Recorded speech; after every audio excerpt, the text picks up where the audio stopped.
Hi friends, ఈ వీడియోలో మనం ఎగ్ ఫ్రై సింపుల్ గా ఎలా చేసుకోవాలని చూద్దాం. ఈ వీడియోలో చెప్పిన విధంగా చేసుకుంటే మీ ఇంట్లో కూడా అందరూ ఇష్టంగా తింటారు. సో ఆలస్యం ఎందుకు, వీడియోని స్టార్ట్ చేద్దాం. చూసే ముందు వీడియోని లైక్ చేయటం మాత్రం మర్చిపోకండి. ఇప్పుడు తయారీ విధానం చూద్దాం. స్టవ్ ఆన్ చేసి ప్యాన్ పెట్టి ఆయిల్ వేసి, ఆయిల్ హీట్ అయ్యాక సన్నగా తరిగిన ఉల్లిపాయ ముక్కలు, పచ్చిమిర్చి ముక్కలు వేసి కలుపుకుని సాల్ట్ వేస్తే తొందరగా మగ్గుతాయి కాబట్టి నేను ఇక్కడ సాల్ట్ వేసుకుంటున్నాను. కలిపి మూత పెట్టుకుందాం.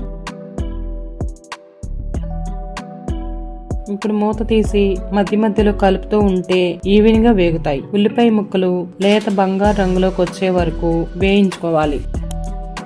ఇది చాలా ముఖ్యం, అప్పుడే కూర రుచిగా బాగుంటుంది. ఉల్లిపాయలు బాగా వేగాక అల్లం వెల్లుల్లి పేస్ట్ వేసి పచ్చివాసన పోయే వరకు నిమిషం పాటు వేయించుకోవాలి. ఇక్కడ నా దగ్గర కరివేపాకు లేదు కాబట్టి నేను వేసుకోలేదు. మీ దగ్గర ఉన్నట్లయితే ఈ టైంలో వేసుకోండి. ఇప్పుడు ఉల్లిపాయ ముక్కలు అల్లం వెల్లుల్లి పేస్ట్ వేగాక పసుపు కారం వేసి వేయించుకుని అంతా కలిసేలా కలుపుకోవాలి. ఇప్పుడంతా ఈవెన్ గా చేసి మధ్య మధ్యలో ఖాళీ చేసి గరిటతో గుట్లు పగలకొట్టి అక్కడక్కడ వేసుకుందాం. ఇది డిస్టర్బ్ చేయకూడదు. ఇప్పుడు అలాగే ఉంచి మూత పెట్టి 1 నిమిషం వేయించుకుంటున్నాను. తర్వాత కుక్ అయి ఉన్న దాన్ని ఎగ్స్ చుట్టూ వాటర్ పోసుకోవాలి. అడుగు పట్టకుండా కొంచెం కదిలించి వాటర్ అడుగు వెళ్లేలా కలుపుకుని మూత పెట్టుకోవాలి. నిమిషం తర్వాత ఎగ్స్ ఒక్కో దాన్ని విడివిడిగా తిరగేసి 1 నిమిషం వేయించుకోవాలి.